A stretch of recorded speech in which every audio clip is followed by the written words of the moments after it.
Halo anak-anakku, apa kabar? Shalom, saya harap semua sehat-sehat ya. Walaupun kita di rumah, kita tetap semangat. Nah anak-anakku, kita akan belajar tema pembelajaran kita yang baru, yaitu kasih ya. Kalau minggu yang lalu kita sudah belajar tentang tema harapan, sekarang kita akan belajar tema kasih. Nah kita nanti akan belajar dari Santa Elizabeth ya, karena Santa Elizabeth nanti merupakan contoh dari semangat kasih ya. Santa Elizabeth sungguh-sungguh turut melaksanakan apa yang Kristus teladankan ya. Nanti kita akan lihat sama-sama. Oke anak-anakku, sebelum kita memulai pembelajaran kita akan awal dengan doa ya. Kita siapkan hati, kita mau berdoa. Marilah berdoa dalam nama Bapa dan Putra dan Roh Kudus. Amin. Bapa yang Maha Kasih, Engkau mengutus Putramu Yesus Kristus agar kasih-Mu menjadi nyata dalam hidupku dan semakin dikenal oleh banyak orang. Semoga karena kasih-Mu aku mampu mengasihi Engkau dan mengasihi orang lain. Amin.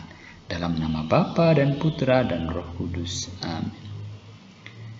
Oke anak-anakku, kita sudah mengawali pembelajaran kita dengan berdoa. Nah anak-anak, apa sih keistimewaan kita sebagai orang Katolik itu apa sih? Siapa yang tahu? Ayo. Jadi Yesus sendiri bersabda, ya, Aku memberikan perintah baru kepadamu, yaitu supaya kamu saling mengasihi sama seperti aku telah mengasihi kamu.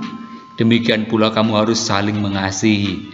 Dengan demikian semua orang tahu bahwa kamu adalah murid-muridku, yaitu jikalau kamu saling mengasihi. Nah, anak-anakku, ini adalah perintah kasih. Jadi keistimewaan kita sebagai orang Katolik itu karena adanya hukum kasih ini, ya. Ini yang menjadi membedakan kita, ya. Kalau orang lain mengatakan kasihilah orang yang mengasihi kamu, tapi bagi kita, ya, kita harus mengasihi juga orang yang membenci kita. Ya, jadi kalau kita mengasihi sesama kita juga sama saja mengasihi Allah, ya. Karena tadi firman Tuhan, ya, firman Yesus mengatakan demikian, ya. Dengan demikian jikalau seorang melaksanakan perintahku, berarti dia adalah muridku. Nah, ini perintah yang jelas ya. Jadi anak-anakku, Yesus sekali lagi memberi teladan untuk hidup dalam kasih. Apa sih yang diteladankan oleh Yesus, ya? Ketika orang banyak yang mendengarkan khotbah Yesus kelaparan, yang dilakukan Yesus apa? Yesus menunjukkan belas kasihnya, ya, dengan apa? Dengan menggandakan 5 roti dan 2 ikan. Itulah kasih yang ditunjukkan oleh Yesus juga. Jadi semua orang kemudian di situ menjadi makan dan kenyang, ya. Sementara banyak loh yang dilakukan oleh Yesus yang lain, ya, misalkan dengan menyembuhkan orang sakit, ya, orang buta, orang lumpuh, ya, orang yang kerasukan setan. Itu juga merupakan tindakan kasih Yesus, ya. Yesus sangat menekankan sekali lagi pentingnya hidup saling mengasihi. Yesus mengajarkan kepada kita untuk melakukan segala sesuatu untuk salah seorang dari saudaraku yang paling hina, kamu telah melakukan itu untuk aku. Jadi kita melakukan sesuatu yang paling hina, ya, kepada orang yang paling tidak kita sukai, itu berarti melakukan hal itu untuk Yesus, ya. Misalkan memberikan sedekah kepada misalkan pengemis di pinggir jalan, ya. Nanti kita akan lihat bagaimana kisah Santa Elizabeth ini, ya. Santa Elizabeth sungguh dapat juga menjadi teladan karena memang mempraktekkan apa yang Yesus ajarkan, ya. Memberi perhatian kepada mereka yang sakit, mereka yang kelaparan, gitu, ya. Nah, anak-anakku, masih ingat lagu ini atau pernah tahu lagu ini? Kasihnya seperti sungai, kasihnya seperti sungai, kasihnya seperti sungai di hatiku, mengalir di waktu suka, mengalir di waktu duka. Kasihnya seperti sungai di hatiku. Bisa ya anak-anakku, ya? Ini menggambarkan bagaimana sih kasih Yesus itu membuat kita bersuka cita, mengalir di waktu suka, mengalir di waktu duka. Karena Tuhan sungguh mengasihi kita. Ya, anak-anak nanti bisa nyanyikan ini ya untuk menghibur kita, mengingatkan kita akan kasih Yesus yang luar biasa kepada kita. Ya, untuk juga menunjukkan keistimewaan kita ya sebagai orang Katolik ya, kita memiliki kasih. Ya, karena dengan mengasihi mereka yang paling hina, kita sama saja juga mengasihi Tuhan. Nah, anak-anakku, kita akan melihat Santa Elizabeth. Elizabeth adalah seorang putri yang biasa hidup dalam kemewahan. Akan tetapi, Elizabeth selalu dekat dengan rakyat kecil dan miskin. Dengan penuh kasih sayang, Elizabeth memberi makanan dan sedekah kepada mereka. Elizabeth mengunjungi orang-orang sakit tanpa melihat siapa mereka. Kedatangannya selalu ditunggu oleh rakyat karena kasihnya yang begitu besar terhadap rakyatnya.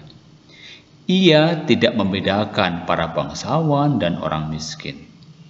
Para bangsawan yang tidak senang dan telah mengusirnya, Elizabeth tetap memaafkan.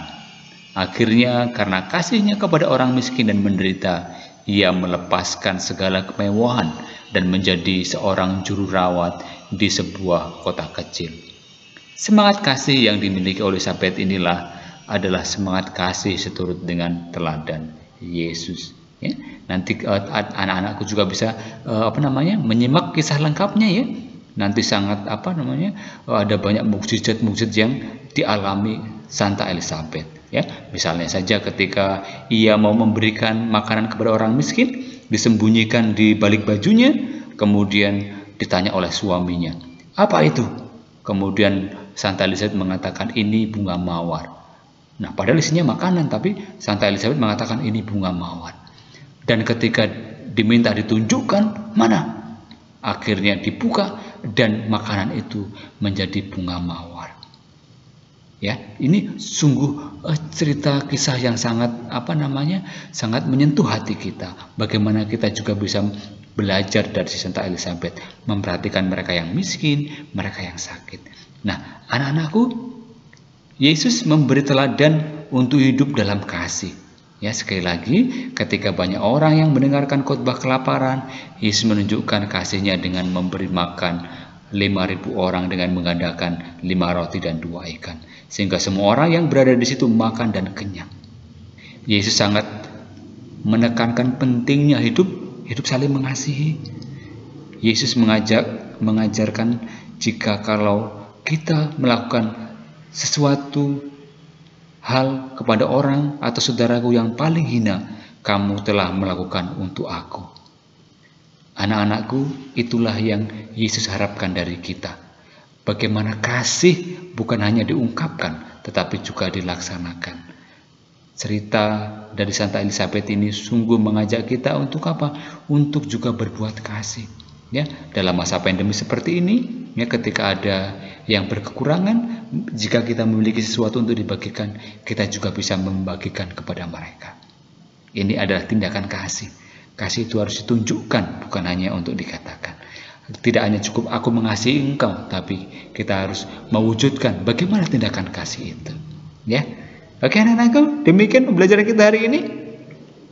Kita sudah belajar dari Santa Elizabeth, kita sudah belajar dari Tuhan Yesus, bagaimana Tuhan Yesus juga mewartakan kasih, mewujudkan kasih itu dalam tindakan. Dan kita diajak untuk melaksanakan itu juga. Bisa dong, ya, karena kita adalah anak-anak Tuhan Yesus. Nah, anak-anakku, kita akan mengakhiri ya pembelajaran kita dengan berdoa. Kita siapkan hati, kita mau berdoa. Dalam nama Bapa dan Putra dan Roh Kudus. Amin.